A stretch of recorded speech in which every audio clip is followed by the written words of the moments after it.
The moment someone enters your circle, they begin calculating. They measure your worth, assess your weaknesses, and decide whether you're useful enough to keep around or vulnerable enough to exploit. Most people call this friendship, but Machiavelli called it warfare. Because while you're busy trusting, sharing, and being authentic, the people around you are already deciding whether to stand with you or stab you in the back when it matters most. Here's what nobody wants to admit. Every betrayal you've ever experienced wasn't random. It wasn't because someone suddenly changed. It was because you never saw the signs that were there from the beginning.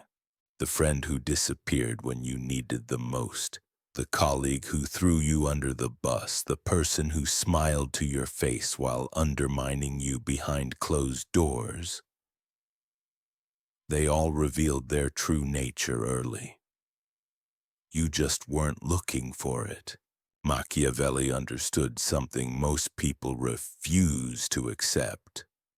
Loyalty isn't a feeling, it's a calculation. And the people who seem most trustworthy are often the ones running the most sophisticated calculations of all. They've learned to weaponize your desire to be liked, your need to belong, your fear of being alone. They know exactly what to say to make you lower your guard, and they use that access to position themselves for maximum advantage. But what if you could see through the performance before it was too late? What if you could identify the fake friends and potential traitors before they had the chance to strike? That's exactly what these 7 tests are designed to do. These aren't guesses or hunches. These are surgical instruments designed to expose the truth about anyone in your circle, no matter how convincing their act might be. The first test is the small crisis simulation.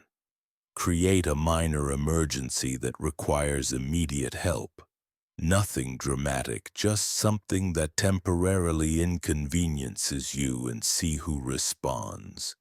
Tell your circle you're stranded with a dead car battery, locked out at your house, or dealing with a minor family emergency that requires a quick favor. The key is making it small enough that helping you costs them almost nothing, but urgent enough that it requires immediate action. Watch what happens next. Real friends respond without hesitation. They don't ask too many questions, they don't weigh the pros and cons, they just help. But fake friends, they reveal themselves instantly. They'll have excuses ready before you finish explaining. They'll offer hollow sympathy instead of actual to help later assistance. They'll promise when it's no longer needed. Or worst of all, they'll turn your crisis into a conversation about their own problems. Why does this work so perfectly? Because small crises bypass the performance. There's no time to calculate the social benefits of helping you. There's no audience to impress. It's just you, them, and a choice. And that choice reveals everything about how they actually see you when nobody else is watching. The second test cuts even deeper. The selective information leak. Share different versions of the same sensitive but harmless information with different people in your circle. Nothing that could actually hurt you, but something juicy enough that people might want to repeat it. Maybe tell one person you're considering a job change, tell another you're thinking about moving, tell a third you're having relationship doubts. Make each version slightly different with unique details.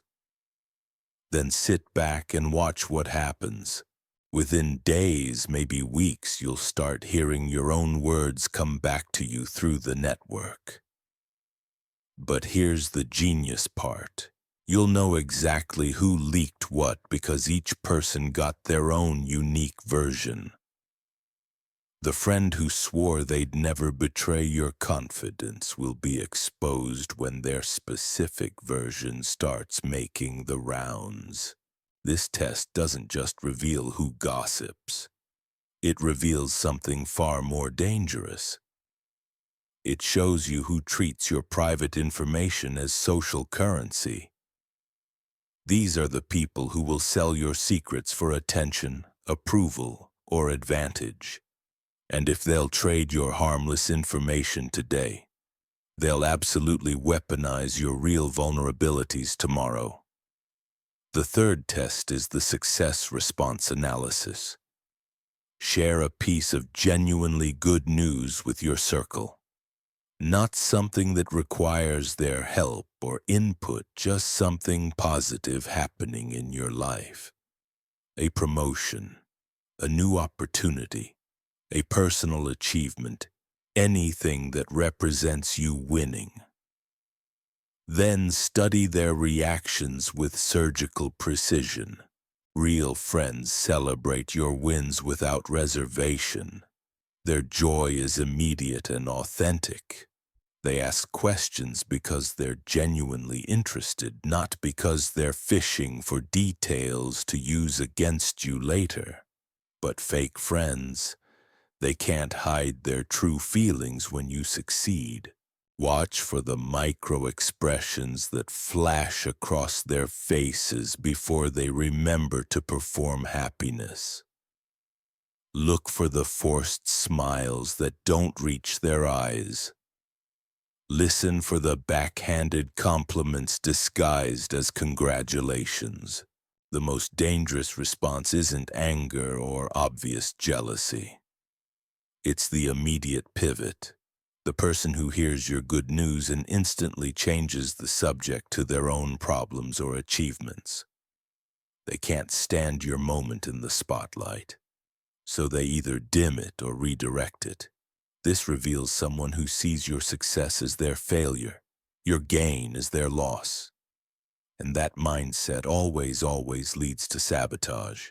The fourth test requires patience but delivers devastating clarity. The delayed reciprocity experiment. Do something genuinely helpful for people in your circle, something that costs you time, effort, or resources. Not a huge sacrifice, but something meaningful enough that reciprocity would be natural and expected. Then track how long it takes them to return the favor when opportunities arise. This isn't about keeping score in a petty way.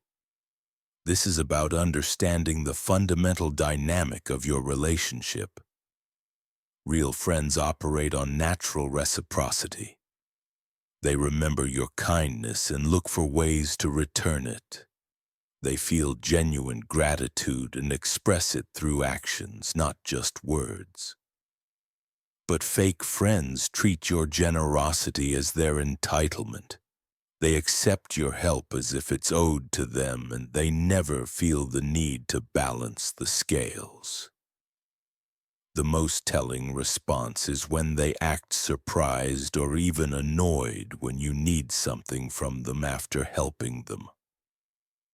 They've mentally categorized you as a giver and themselves as a taker, and they resent anything that threatens that arrangement. These people will drain you dry while convincing you that asking for anything in return makes you selfish. The fifth test is perhaps the most revealing of all. The loyalty pressure situation. This happens naturally in group settings when someone starts criticizing or attacking someone else in your circle. Don't create drama. But when it occurs organically, pay attention to how different people respond. Some will defend the person being attacked, even if they're not present. Others will remain neutral, refusing to pile on but not actively defending either. But the dangerous ones, they'll join the attack or even escalate it. Watch who throws people under the bus when they're safe to think it do so. These are the same people who will throw you under the bus when the social winds shift against you. They're not loyal to individuals, they're loyal to whatever position gives them the most social advantage in the moment. They'll be your best friend when you're winning and your biggest critic when you're vulnerable. The sixth test exposes the deepest truth about someone's character. The boundary stress examination. Set a small but clear boundary with people in your circle. Nothing unreasonable, just something that establishes your limits. Maybe you don't want to discuss a particular topic, or you're not available at certain times, or you prefer not to be included in certain types of conversations. Real friends respect boundaries immediately and completely. They might ask for clarification once, but then they honor your request without pushback or passive-aggressive behavior. But fake friends reveal themselves through their response to any limitation you place on the relationship. They'll test the boundary repeatedly. They'll act like your limits are unreasonable or controlling. They'll make jokes about your boundaries to undermine them socially. This behavior exposes someone who fundamentally doesn't respect your autonomy. They see you as existing for their benefit, and any attempt to define the terms of your relationship threatens their sense of control. These people will never respect your bigger boundaries because they don't even respect your smaller ones. The seventh and final test requires the most courage but delivers the most devastating truth: the calculated absence withdrawal. Temporarily reduce your availability and attention to people in your circle. Not dramatically, not with explanation or announcement, just become slightly less accessible. Take longer to respond to messages, decline a few invitations, be less available for their usual emotional needs. Create a subtle but noticeable shift in your investment level. What happens next will separate the real from the fake with surgical precision. Real friends notice the change but respond with concern and understanding. They might ask if everything is okay, but they give you space if that's what you need. They don't make your temporary unavailability about themselves, and they don't punish you for having boundaries around your time and energy. But fake friends react to your reduced availability like addicts facing withdrawal. They become demanding, guilt-tripping, manipulative. They act like your decreased attention is a personal attack on them. They'll accuse you of changing, of becoming distant, of not caring about the friendship anymore. Some will try to manufacture emergencies to force you back into your usual pattern of availability. Others will start bad-mouthing you to mutual friends, painting you as unreliable or selfish. This reaction reveals people who never valued you as a person. They valued what you provided for them: your attention, your emotional labor, your resources, your validation. When that supply gets interrupted, even temporarily, their true nature explodes to the surface. They're not losing a friend, they're losing a service provider. And they'll respond with the same indignation as someone whose utilities got cut off without warning. The most dangerous response is the strategic counter-withdrawal. These are the people who immediately become less available to you in response to your reduced availability to them. Not out of hurt feelings or natural reciprocity, but as a calculated power play. They're trying to make you feel the loss of their attention so you'll return to your previous level of investment in them. This reveals someone who sees every relationship as a power struggle, every interaction as a negotiation, every friendship as a transaction. But here's where it gets truly Machiavellian. These tests work best when people don't know they're being tested. The moment someone realizes you're evaluating their loyalty or authenticity, they'll modify their behavior to pass your tests while still maintaining their hidden agendas. The genius of these tests is their reality. They feel subtle like normal life circumstances, not examinations. Most people fail these tests not because they're inherently evil, but because they lack the emotional maturity or self-awareness to be genuine friends. They operate from insecurity, fear, or learned patterns of behavior that make authentic connection impossible. They're not plotting your destruction. They're just incapable of the reciprocity and loyalty that real friendship requires. But the result is the same. They'll disappoint you when it matters, abandon you when you need them, and betray you when it benefits them. The truly dangerous ones are different. They pass some tests while failing others, creating a complex pattern that's harder to read.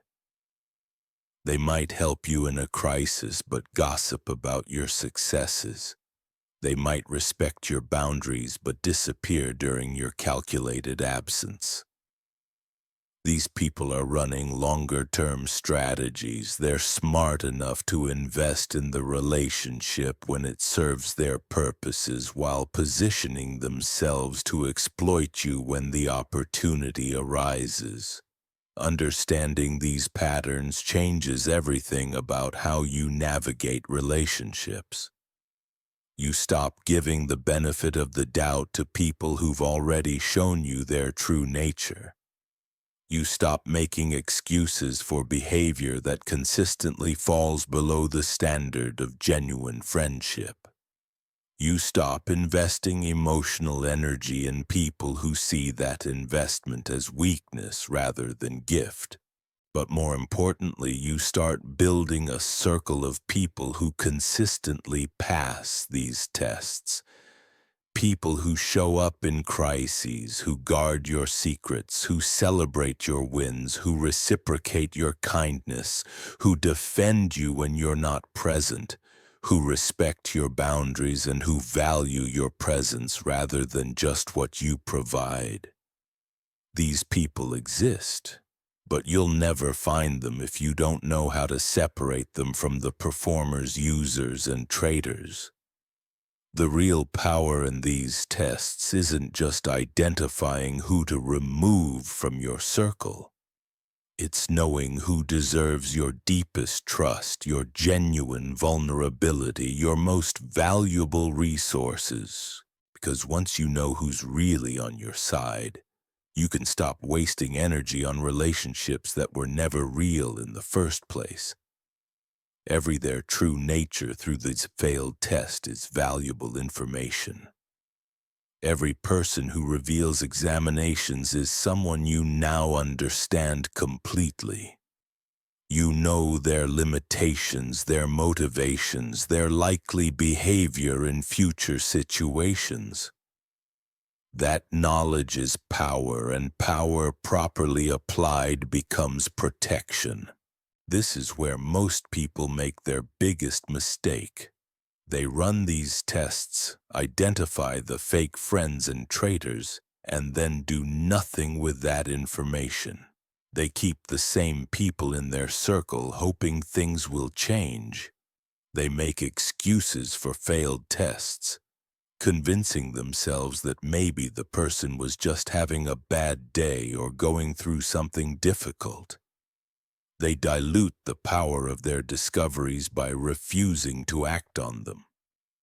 But Machiavelli would tell you something crucial. Information without action is just entertainment. The moment you know someone's true nature and choose to ignore it, you become complicit in your own future betrayal. You've handed them the knife and shown them exactly where to place it for maximum damage. The strategic response to failed tests isn't emotional. It's not about anger, confrontation, or dramatic friendship breakups. It's about systematic repositioning. You adjust the level of access, information, and investment that person receives from you. Not as punishment, but as protection. You treat them exactly as they've shown you they deserve to be treated. Someone who failed the crisis test gets downgraded from emergency contact to casual acquaintance. They're not the person you call when life gets difficult. Someone who leaked your information gets fed only surface-level details about your life. They've proven they can't handle anything deeper. Someone who couldn't celebrate your success gets to hear about your wins last, if at all. Their jealousy has disqualified them from your inner circle. This isn't about being cold or calculating. This is about being realistic. You're simply aligning your investment in each relationship with what that relationship has proven it can handle. Some people earn your trust and vulnerability through consistent passing of these tests. Others earn polite distance through their consistent failures. The most sophisticated traders will recognize what's happening when you start repositioning. They'll sense the shift in energy, the change in access, the reduction in your investment. And that's when they'll deploy their most dangerous weapon, the guilt campaign. They'll accuse you of changing, of becoming paranoid, of ruining good friendships over nothing. They'll paint themselves as victims of your unreasonable standards. This reaction is actually the final test. The person who responds to your boundary adjustments with manipulation and guilt-tripping has just revealed the deepest truth about themselves. They believe they're entitled to access to you regardless of how they treat you. They think friendship is a one-way street where they take everything and give nothing while you should be grateful for the privilege of their presence. Real friends respond differently when they sense distance. They reflect on their own behavior first. They ask genuine questions about how they might have fallen short. They respect your need for space while working to rebuild trust through consistent actions, not manipulative words. They understand that relationships require maintenance, and that trust, once damaged, must be rebuilt slowly and carefully. But here's where the game becomes truly advanced. Once you've identified the real friends through these tests, you can begin building something powerful. Not just a circle of trustworthy people, but a network of mutual protection and advancement. People who've proven their loyalty can be trusted with more sensitive information. They can be included in bigger opportunities. They become part of your strategy rather than obstacles to it. This is how power compounds in relationships. The people who pass your tests become the foundation for everything else you build. They're the ones who'll warn you about threats they've identified. They're the ones who'll recommend you for opportunities. They're the ones who'll defend your reputation when you're not in the room. They become extensions of your own strategic thinking rather than variables you have to constantly calculate around. The fake friends and traitors you've identified don't disappear from your life entirely. They remain in your outer circle, useful for certain purposes, but never trusted with anything important. You maintain cordial relationships with them because burning bridges rarely serves your interests. But you never forget what they've shown you about themselves. You never make the mistake of promoting them back to positions of trust based on promises or temporary good behavior. This creates a layered defense system around your life. The people closest to you have earned that position through consistent demonstration of loyalty and character. The people in your middle circle are useful but limited in their access to your real plans and vulnerabilities. The people in your outer circle are managed relationships that serve specific purposes but never influence your important decisions. Most people live their entire lives without this kind of clarity about their relationships. They treat everyone the same, giving their deepest trust to people who haven't earned it while keeping genuinely loyal people at arm's length out of fear or habit. They wonder why they keep getting betrayed, why their secrets keep getting leaked, why people disappear when life gets challenging. The answer is simple. They never tested anyone.